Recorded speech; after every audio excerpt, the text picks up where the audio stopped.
for making these to start with are some jars. Jars with screw top lids, various sizes of ones. I have a few here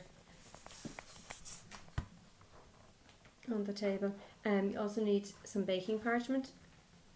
Then for decorating you can use stickers, muffin tin tops, muffin forms. You can then you need your ingredients for the various things you're going to do, and I've got a little helper here today who's going to help me, I hope, and not hinder me in doing. Start with one of the easiest things you can make, Leslie. There are just 2 ingredients. Orange liqueur, you can use Cointreau, Grand Marnier, whatever Aldi own brand I've used before, it's perfectly alright too. And some candy sugar. Candy sugar is the sugar that looks like that, kind of lump.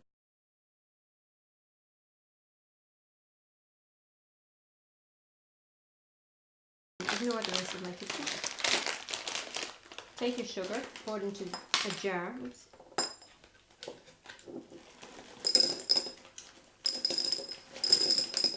I like to use kind of more unusual shaped jars for this, just makes it look prettier for a present. So fill it up with the sugar. Open your jar of liqueur and pour. Some orange liqueurs are orange coloured as well, and that looks quite pretty. This unfortunately isn't, but it does taste very nice. So fasten it, and then you can either add a label or you can just take a pen, and this is a multi-marker permanent, suitable for glass, and then you can just write onto it. So candy sugar in orange liqueur, in your best handwriting, obviously, and decorate it whatever way you like. I'll just leave that to one side for the moment, and you just basically leave it sit. It should be fine. Just let whoever you're giving it to know it's for using and not for storing for years and years. But we kept it in the fridge when we opened it last year. Kept it in the fridge. We didn't use all of it, and we used it again when the weather got a bit chilly in September. It was perfect. It was lovely and syrupy. So that is one of the quickest, easiest presents you can make.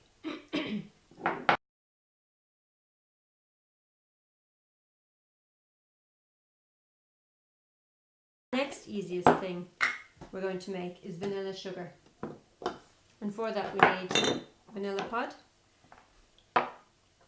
2 here. You can get these in most supermarkets now, not just in specialist baking shops.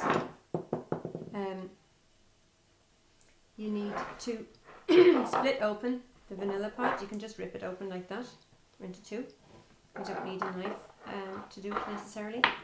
Put it into your jar. It's nice from the outside if you can kind of see a bit of the vanilla pod, so kind of have it up against the glass a bit. And get sugar.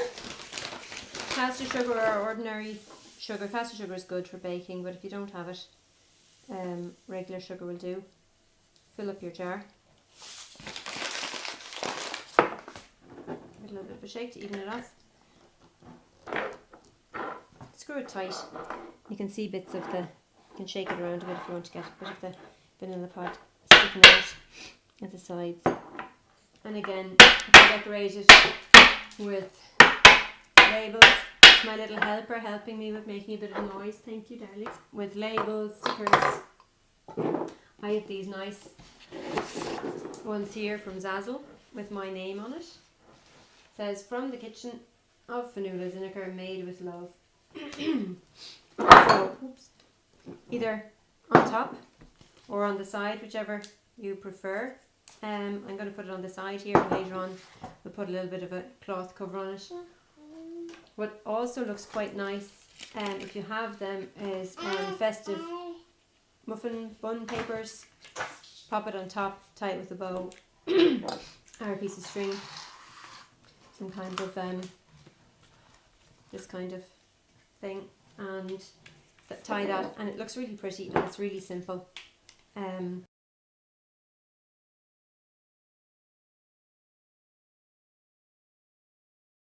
Another thing that's really nice to make is flavoured salt. What you need is some sea salt, and then whatever herbs and spices you choose to use, chilies, black peppercorns. I quite like to have salt and pepper mixed together. It makes for quite a handy seasoning to have. And oregano. So I'm going to make one that is basically kind of our go-to seasoning for spaghetti bolognese, and that would be salt. Obviously we don't put this much in at once in our spaghetti bolognese in our family. It would be a bit much, but you can layer it or mix it, whichever you prefer. So I'm going to layer it. Make it look quite nice, black and white contrast. And then whoever you're giving it to can then put it into a grinder, and it looks quite pretty. Or if you have a grinder spare or can buy one, that can be it can look really nice. So we'll go with the green of the oregano.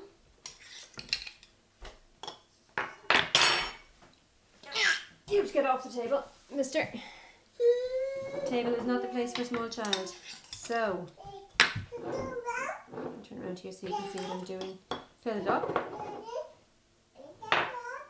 with the layers of salt and pepper, and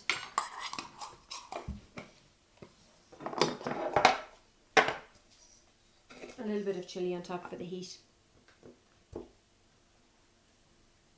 Or you could use cayenne pepper, you can use whatever you like. If you're only doing a small layer, just trying to push it out to the edges like this, so that it can be seen.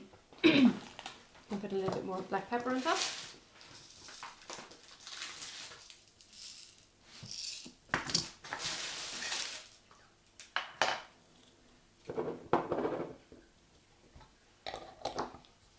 Pop a lid on it. And there you have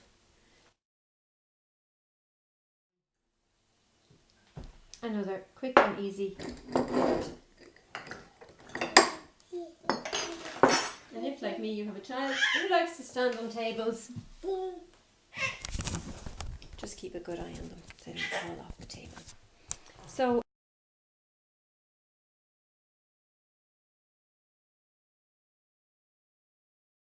So what I've done is take my brown bread, seeded brown bread mixture, and fill it into a jar. Can you see it there properly? And layered it. So I have the brown flour on the bottom, then the seeds, white flour. I tilted it a bit to get the white flour and the wheat germ in layers. And then some more white flour, some poppy seeds, more white flour, and at the very top I have some linseed. And this is a great one because you can give it to somebody. All they have to do is pour the whole lot into a mixing bowl, add in enough buttermilk to wet it, and then scrape the whole lot into a greased loaf tin and bake it for 45 minutes, and there they have bread, and they don't have to do anything much really to get it. It's really easy, looks nice, and especially for people who aren't avid bakers, it's a lovely present to give.